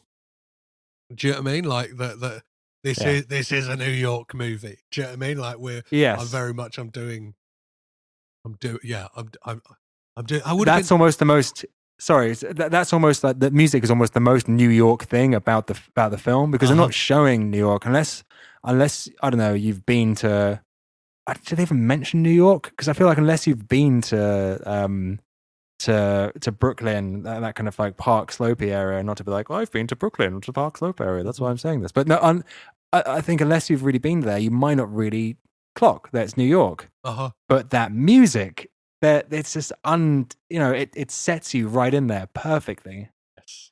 Yeah. And I think they refer to it as the city as well, which I guess like is very like, unless do you know what I mean? Like New York, like that's probably how that's definitely how people refer to it. That's the city. Sure. And then it's upstate and stuff like that. So that, I think that about covers it. I think so. But for Listen Up, Philip. So before as I always like to do before we kind of wrap things up fully on this, is see if there's any Coppola connections within the film. Is there people who are in this film or worked on this film who have worked with the Coppolas elsewhere? Did you manage to find any, Adam? Damn, I forgot to do that. It's okay. I've got two, and like they might spark off some discussion, and I probably could have found more, but I always feel like this section goes on for way too long with me just reading out things I've read off of IMDb. Okay. But the two I found are interesting. So Jonathan Pryce is in Stigmata, 1999, which stars Patricia Arquette, who at that time was married to Nicolas Cage, and Elizabeth Moss, who I think possibly the most interesting one to speak about because of an upcoming project, is very Coppola-centric. Elizabeth Moss was in On the Road, which Roman Coppola and Francis Ford Coppola produced. She's in The French Dispatch, which obviously Jason Schwartzman has a cameo in, and him and Roman have story by credit. But most pertinent... Oh, of course she is! Yeah! Damn, that's the only... yeah.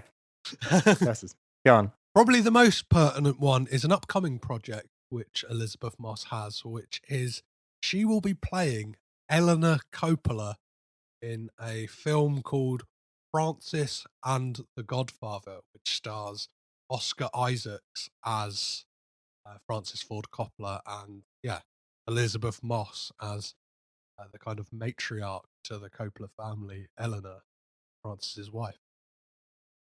Nice. Very nice. Yeah, I imagine that Elizabeth Moss would have at least a couple.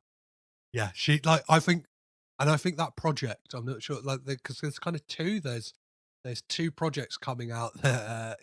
I guess they're cashing in on the the 50 years of The Godfather, but there's a TV project all about, I think it's called like The Deal, all about the making of The Godfather. And then there's this film which, from looking at the cast, I think it's Jake Gyllenhaal is playing Robert Evans, the producer on the film. And then, as I said, Elizabeth Moss as Eleanor Coppola and Oscar Isaac as Francis Ford Coppola. And it's like, I can't think of better casting for that role. Do you know what I mean? You think, get a few bowls of spaghetti in him, Oscar Isaac, let him pack on the pounds a bit, put some glasses on him, grow out his beard a bit, and he's got that Francis look to him.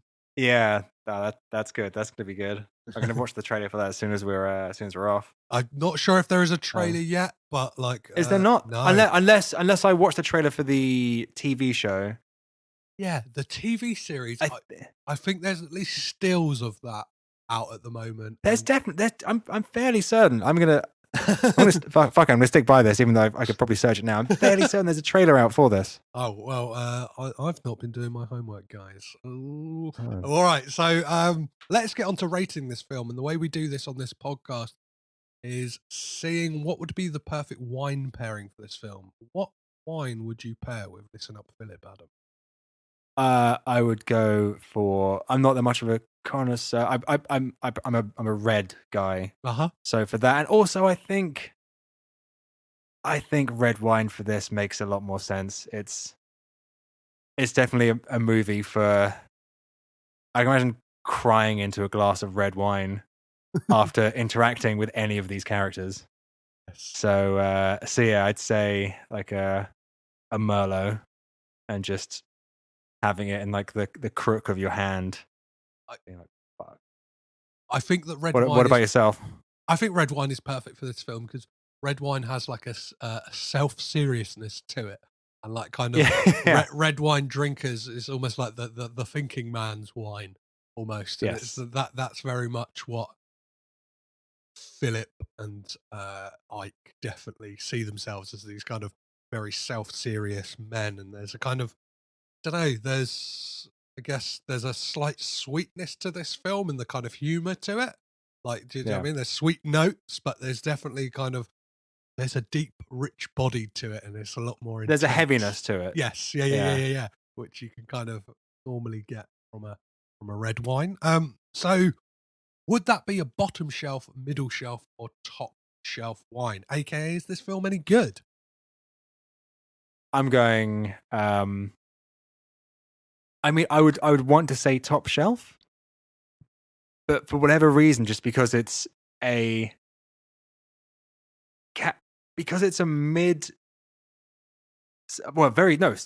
micro budget movie. Maybe you'd have to say kind of mid shelf, but I'm gonna say top shelf. Like I love this film so much. It is really, I mean, very unique. And when I rewatched it, I was definitely like, how have I waited so long to rewatch this movie? Because, man, the pacing is, for a movie that's kind of like largely a character study, the pacing is incredible. And the fact that it's a movie that kind of does almost like meander a bit, it's snappy as hell. Yeah. And you're just, there's no point where your concentration isn't 100% with what's happening on screen. Well, yeah. And I love the fact that it utilizes something in Jason Schwartzman as well, that there's something really likable about Jason Schwartzman as a person and an actor, but kind of draws out this arseholeness of him. And I imagine that he's probably been around a lot of the people that this film is about. And I think, I would say this is definitely like, I'm not turning over the page if I'm ordering this in a restaurant. This isn't like the most expensive bottle of wine. Yeah. But it's definitely like, I don't know, maybe slightly on my tiptoes if I'm in a supermarket. I'm not I'm not asking the shopping attendant to kind of get that little kick stool out to get that one that's right at the top, that's kind of out of my price range. Do you know what I mean? But it's definitely one that, like, as a treat, like every couple of years or so, I'll definitely revisit, kind of. Yeah, totally. Wallow in it. So let's move on to what I like to call the impossible questions of this podcast. The first one being, which Coppola family member would you keep? But in doing so, you get rid of the entire filmography of the rest of the family. Oh, I think we had this discussion last time. It's like if you get rid of Schwartzman, then you lose Schwartzman's finest hour, which is the Phantom Planet OC. Yes. Have you thing. changed your opinion on that? Have you got something more to add, or are you sticking with Jason Schwartzman on this? It's got to be Cage, man. Like, but I can't. As much as I'd want to choose something more original, I can't imagine a world without Nicolas Cage. So unfortunately, Schwartzman's going to be dropped off the old precipice there. Schwartzman's gone. Francis is gone. Spike Jones is gone. Sophia's gone. Roman, you're all on the pyre. We're keeping Cage. Yeah, yeah. I'm gonna have to do it. I think at points you have to just go for sheer visceral entertainment. Yes, and on that level, I have to say, like, yeah, I've got to go for Cage. He's an actor who's got something for every mood, every occasion, and kind of every quality level as well. He's scraped the bottom of the barrel, and he's kind of twinkled the stars of what filmmaking could be. So, yeah, completely. I'm not saying he's the right choice, but he's definitely not a wrong choice. Do you have your choice? Given the nature of your podcast, I guess I will reveal that maybe on a very important episode, or that will be once. Do you know what I mean? Once I've kind of done the full scope of the collective filmography, I can make a definitive decision like a kind of scientist. Sure. I'm not going to show my hand right now, but I don't know. That is fair enough. And it's, for me, it's like it'd be like killing my children. Do you know what I mean? I'm so invested in this family. Yeah. Of course. Based on Listen Up Philip alone, are the Coppolas the greatest film family of all time, Adam?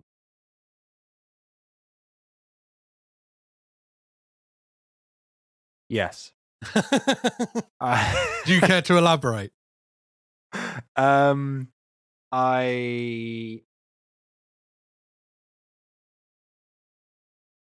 mean, I'm interested to see. I'm desperately trying to think of other film families. I'm very interested to see what Brandon Cronenberg's next movie is going to be like. Because I thought Possessor was awesome, and I believe his sister as well is slated to direct a film. So, I think it may really? They may all be slated for this year as well. So we're going to get a triple Cronenberg. We're going to get the new David Cronenberg, the new Brandon Cronenberg, and the new Caitlin Cronenberg. Yeah. So in terms of film families, I would say that there's an argument that they are, because I guess the sheer number of them and the sheer amount of people who have turned out to be Coppolas. So I guess it's a safe bet to go with them at present. But we'll see what happens with as other young proteges of great directors release their movies. Yes. Yeah. And I guess it's an interesting time because there's a big talk, especially online at the moment, about nepotism in filmmaking and stuff like that. I know that Judd Apatow came under some flack, I think, when a lot of people realised that his daughter is one of the stars of Euphoria and stuff like that, and then people kept poking around at the nepotism, basically I'm over here being like, oh, well, I host Nepotism, the podcast. Yeah, exactly. The idea of the film family, I think, is really interesting, and the way that it's perceived is, I like that it's nepotism. And I said this on a previous episode. It's like when you see a carpentry firm or a building firm, which is I don't know, Davis and Sons. It's kind of, it's hearty. It's kind of, it's a family run business. How good. But as soon as it's kind of filmmaking's involved, it's kind of, it's dirty. It's icky. I know what you mean. They've got a leg up. I guess, I don't know. I think it's their parents are in the business, So it's. I don't think we should be surprised or disappointed if they. I would say, look, if they suck. Yes. If they are not good at what they do, and they keep getting work. Yes. Then that's what it comes maybe. And they keep getting work over people who perhaps should be more deserving of getting those roles. Then maybe there's a reason to be upset or angry if you really want to be, or maybe just don't watch those films. But I think the market is going to decide really if these people are allowed to have careers, front facing or behind the scenes careers. I mean, largely, I can imagine there's a lot of nepotism in on the production and the back side of things. I'm going to go with that backside of things. The back end, backside. Where basically they can get away with being like shit. For the margin for error of being shit is a lot bigger. They can be shitty people and they can do a bad job and probably get through things quite well. But I would say in front of camera, I would say eventually you're gonna get found out. You're gonna get found out. What ultimately is your bankability will begin to hurt the projects that you may or may not be attached to. So I think getting up in arms about like, they're from this family. If they're doing a good job, then fuck it. So yeah, are you less entertained? Adam, all roads lead to one question on this podcast. The most important question on this podcast, if you will, which is, what does Bill Murray say to Scarlett Johansson at the end of Lost in Translation? When I die, I want you to eat. On that note, start with the eyes, like a cat. On that note, where can people find you, and whether it's the music you do or any future projects you're doing, whether it's Wes Banderson or kind of anything adjacent to that? Well, plug away. It is funny you should ask me where people can find me. Very shortly, or perhaps even it's already come out. I think it's very shortly. There's a small movie coming out, which I've had a part of, called Batman. And I don't know how well it's been promoted. But I'd Google it, I guess. And in this film, Batman, if you go to batman.com, I think you can find it there. I am playing the role of Batman.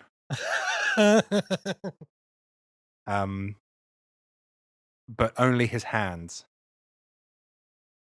in a couple of scenes. Okay. So I'm not sure if you're trolling me right now, Adam. So there's a couple of moments where Batman is typing on the Bat laptop, communicating with the Riddler. Those are my hands.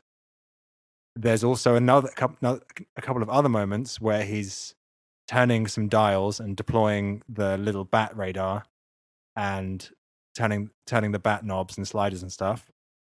Those are also my hands. So that's probably where you can find me in the largest sense. Depending on how well this film does, I don't really know. Find you in the Batcave. Yes, you can find me in the Batcave if you know what I mean. Aside from that, I'm being 100% serious. I'm actually in the film. I genuinely cannot wait to go, and I will say in the cinema to whoever's next to me, those are my hands. And I'm really hoping I'll make it onto the poster. Aside from that, you can find me at Adam Znaidi, ZADAMZNAIDI, on Twitter and Instagram. I've got a couple of shows with my solo stuff. Find me on Spotify, Adam Znaidi, as well. And I've got a record up there, and I've got another record coming out soon. If you like Thundercatty, Frank Zappa, kind of spicy Mars Volta jazz fusion stuff, then it's all that kind of bag. And then hopefully soon I'll have some new stuff to announce with Wes Banderson. So yeah, that's those are my things. Amazing. Well, thank you so much for coming and making some Coppola connections with me, Adam. Thank you so much for having me. I really, really enjoyed that.